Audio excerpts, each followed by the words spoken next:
Market में एक ऐसी वॉशिंग मशीन आ गई है और एक ऐसा वॉशिंग पाउडर आ गया है।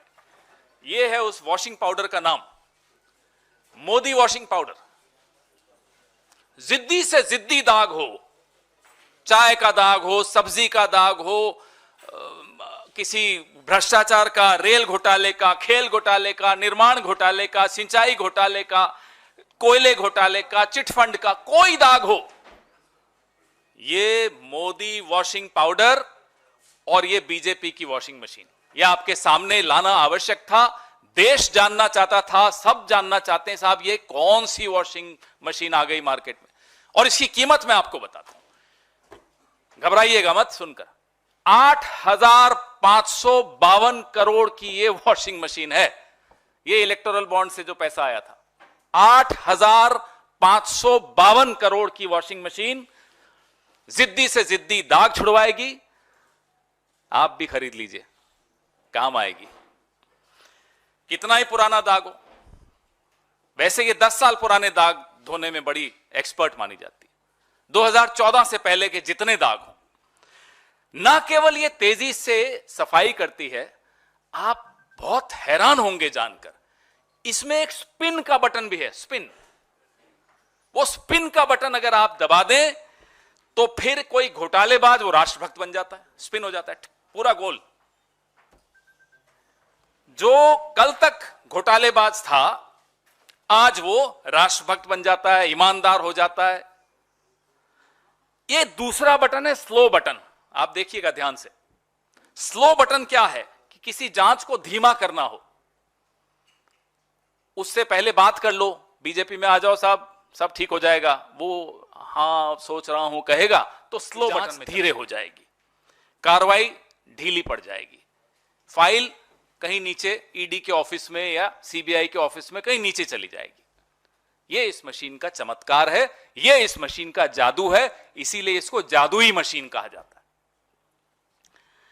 फिर जब तक इस वॉशिंग मशीन में, अरे वो डालिए ना, ये वाली टी शर्ट जाती है, पहले देखिए इस पे जो लिखा हुआ है आप पढ़ रहे हैं, अब मैं इसमें ये डलवा रहा हूं। अरुण जी इसके अंदर डालिए और देखिए क्या निकल कर आता है। वहां भी दिखाइए, अच्छी तरह दिखाइए, पढ़िए इस पे क्या लिखा है भाई, उधर भी दिखाइए, सब जगह मांग है इस मशीन की। देखिए इस मशीन की कितनी मांग है। अब इसके अंदर डालेंगे अरुण जी, अरुण जी अब डाल दीजिए, सबने देख लिया। देखा क्या बोल रहा है, बोलो प्रेस कॉन्फ्रेंस जी। अब देखिए इसके भीतर से बटन दबाओ ना, स्पिन वाला दबाओ, सारे बटन दबाओ और निकालो, देखो क्या निकलता है।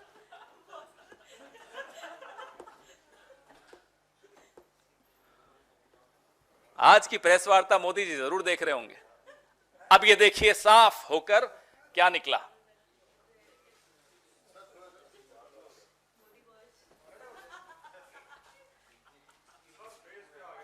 कोई बात नहीं, मेरा फेस इंपॉर्टेंट नहीं है, ये टी शर्ट इंपॉर्टेंट है।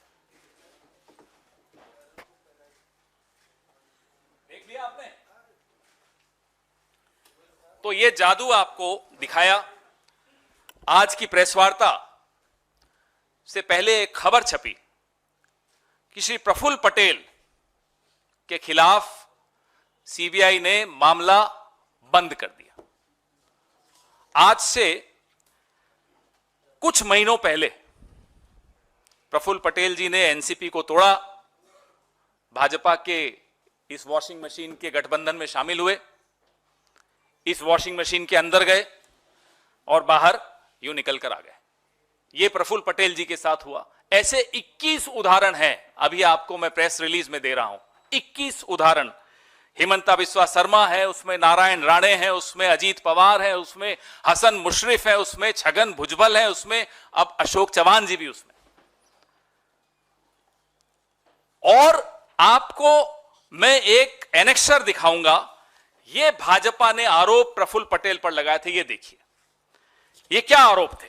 ये आरोप थे कि एयर इंडिया को लीज पर हवाई जहाज लेने की कोई जरूरत नहीं थी, लेकिन प्रफुल्ल पटेल जी ने, मंत्री जी ने जबरदस्ती फाइल मूव की और लीज पर, पट्टे पर हवाई जहाज लिए, जिससे 3,000 करोड़ से ऊपर का नुकसान हुआ। और वो पैसा आरोप लगाया गया कि हमें मिला यूपीए की सरकार में।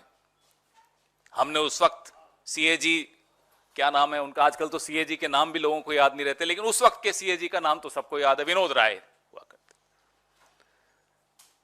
कठपुतली थे, डोर जिसके हाथ में थी आज वो सत्ता में है।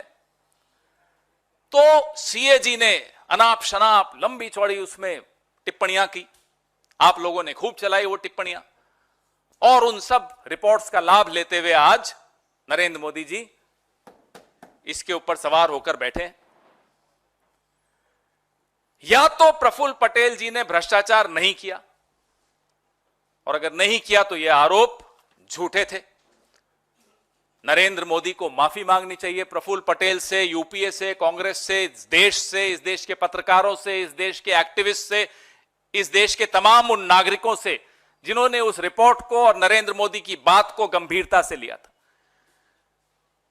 अगर वो ईमानदार थे तो ये आरोप झूठे थे। और मैं प्रफुल्ल पटेल जी से भी आग्रह करूंगा, हिम्मत दिखाइए, ठोक दीजिए मानहानि का दावा नरेंद्र मोदी पर, हिम्मत दिखाइए। अब तो क्या, अब तो आपके पास ये हो गया, अब तो आप साफ हो गए, अब थोड़े वापस से फाइल खुलेगी।